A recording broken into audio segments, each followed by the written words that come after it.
Құран кәрімнің Маида сүресінің 90-91 аяттарында: «Ей иман келтіргендер, арақ ішу, құмар ойнау, пұтқа табыну, оқпен бал ашу, бәсекелесу шайтанның арбауынан болатын дүниелер. Бақытты болам десеңдер, бұлардан аулақ болыңдар. Шайтан сіздердің араларыңызды жауластыру, өзара өштестіру үшін арақ пен құмар ойындарын қолданады. Осы арқылы намаз оқуларыңа бөгет жасап, тәңірлеріңді естеріңнен шығаруға тырысады. Құмар ойнау мен арақтан сонда да безбейсіңдер ме делінген. Бұл жерде біздерге Аллаху Тағала құмар ойнау мен адамның ақыл ойын тұмандататын есірткі ішімдіктерді пайдалануға тыйым салып, олардың харамдығын және шайтанның лас істерінен екенін ашық айтып, нақты ескертеді. Харамның екі түрі бар. Олардың біріншісі жаратылысынан харам болған нәрселер болса, екіншісі халалдан харам болған, яғни жүрегілі харамға айналған мәселелер. Мысалы, бидай, жүзім, тағы басқа жемістердің адамға пайдасы мол, құрамында түрлі витаминдері бар, олардан әр түрлі ас түрлерінде дайындайды. Бұлар өздерінің алғашқы пайда болу кезеңдерінде халал дүние ретінде пайдалануға жатқызылады. Ал жүрегілі харамға айналуы оларды ашыту арқылы әр түрлі арақ-шарап түрлерін дайындаудан және оны пайдаланудан тұрады. Халалдан харамға айналады деген мәселе осы. Харам нәрсені пайдалану мұсылмандыққа жат. Сондықтан оларды пайдалануға рұқсат жоқ. Бұл жөнінде Айша анамыздан риуаят болған хадисте пайғамбарымыз Мұхаммед саллаллаху алейхи уассаламнан битық туралы сұрапты. Битық балдан ашытып жасалған арақ. Оны йемендіктер ішетін. Сонда пайғамбарымыз саллаллаху алейхи уассалам: барлық ішімдік ақылдан адастырады. Сондықтан ол харам.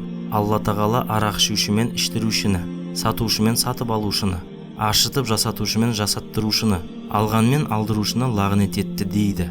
Арақ адамның ниетін бұзып қана қоймайды, оны адамдық келбетінен айырып, хайуанға айналдырады, жүрегін қарайтып, көңілін бұзады, абыройын кетіреді. Тек ақыл ойын ғана емес, денсаулығына, отбасына, туыс-туғандарына, айналасына, қоғамға жан-жақты зиянын тигізеді. Оның зияндары арақ ішкен адам ақыл есі кемге айналады, елге күлкі боп, абыройынан айырылады. Маскүнемдік ағайын, туыс, жақын адамдарының арасына араздық салады. Арақ ішу Алла тағаланың зікірінен де, намазынан да қалдырады. Арақ адамды арсыздыққа, опасыздыққа, зинақорлыққа жетелейді. Арақ ақшаны ысырап етеді және ақылды жояды. Арақ барша жамандықтың кілті. Арақ ішушіге барлық күнә жеңіл болып көрінеді. Пайғамбарымыздың хадистерінің бірінде арақ барлық жамандықтың кілті делінген. Шындығына келер болсақ, азғындық жолына түсіп, аузы арақтан босамайтын жанға періштелер де жоламайды. Ал періштелер жоламаған жерге жын шайтанның үйірсек болатындығы белгілі. Шариғат үкімі бойынша арақ ішкен адамға 80 дүре соғылуы уәжіп. Егер осы дүниеде бұл жазасын өтемесе, ақырет күні ата-анасы мен достарының, жора жолдастарының алдында от қамшымен ұрылады. Сонымен қатар, арақ ішкен адамға аспан есіктері жабылады. Себебі оның жақсылық істері мен қылған дұға тілектері, оқыған намазы 40 күнге дейін қабыл болмайды. Бұған пайғамбарымыз саллаллаху алейхи уассаламның кімде-кім арақ ішсе, ол адамның Алла тағала 40 күн бойы намазын қабыл етпейді деген хадисі дәлел. Сондай-ақ арақ ішушілік адамды орны толмас өкініштерге апарады. Өзінің қашан және қалай өлетінін білмейтін адам баласы өлер уақытында мас күйде, яғни имансыз кетуі мүмкін. Пайғамбарымыз саллаллаху алейхи уассалам: Алла тағала арақ ішкен кісінің 40 күн бойы намазын қабыл етпейді. Осы күннің ішінде өліп қалса, тозаққа түсер деген хадисі жанды түршіктіреді. Бұл айтылған қиыншылықтар осы дүниедегі қиыншылықтарға ғана болса, оның ақыреттегі қиыншылығын тілмен жеткізіп айту мүмкін емес. Бүгінде арақтың соңынан түсіп, абыройынан айырылып жатқан жандардың қарасы уақыт өткен сайын көбейе түсуде. Адам болып өмірге келгеннен соң, қол аяғың сау бола тұра, адам деген ардақты атта алып жүре алмай, ар намысыңды аяқ асты етіп, қайыр сұрау ер адамға лайықты қылық педі. Қазіргі кезде мұндай жандарды, солардың арасынан өз қара көздеріңді көргенде, еріксіз өзегің өртенеді.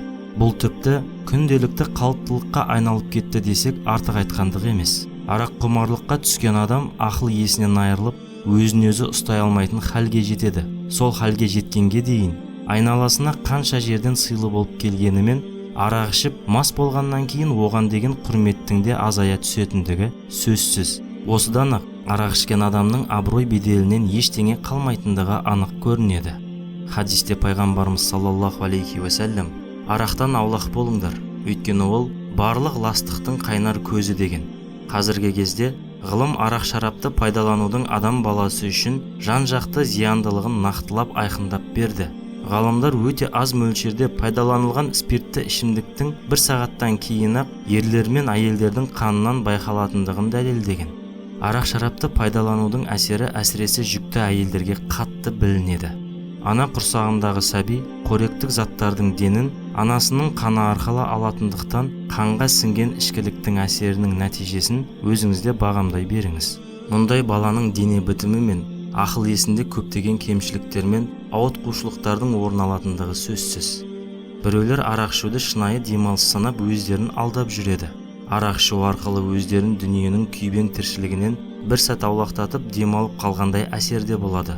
Ал мұның алдамшы сезім екендігі көзі қарақты кез келген жанға аян.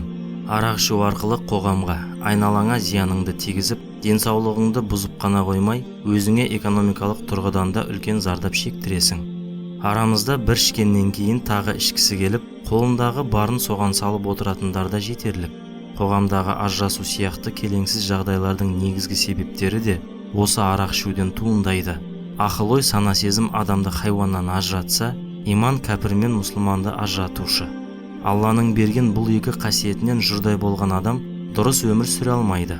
Өйткені ол өз межесін асып, иманы мен ақылы жойылып, шайтанның амалын істейді. Алла тағала адамды ерекше мүсінді етіп жаратты, және оған өзін пәк, таза ұстап, харамнан сақтанып, тура жолмен жүруді бұйырды. Пайғамбарымыз саллаллаху алейхи уассаламның хадисінде шындығында адамның денесінде бір жапырақ ет бар. Егер бір жапырақ ет таза болса, онда адамның барлық мүшесі, сана сезімі пәк болады. Ал енді сол бір жапырақ ет бұзылса, онда ол адамның денесі де, жаны да бұзылады. Ол жапырақ ет жүрек деген. Егер адам дұрыс өмір сүргісі келсе, екі дүниеде де тек қана жақсылыққа қол жеткізгісі келсе, онда бірінші харамнан сақтанып, жүрегін таза ұстауы қажет. Яғни ішкен жегеніңіз халал болса, жүрегіңіз де таза болады. Себебі ішкен жеген харамас асқазанда қорытылып қанға сіңеді, ал қан жүрекке барады. Алдымен қаныңыз, сосын жүрегіңіз бұзылады. Дана халқымыз не нәрсе болса да қанына тартады деген. Адамның жүрегі бұзылса, ниеті де өзгереді, ұяттан арылады. Ал ұят болмаса, иман болмайды. Себебі ұят иманның қабы. Бірқатар жандардың арақ болмаса жұмыс бітпейді.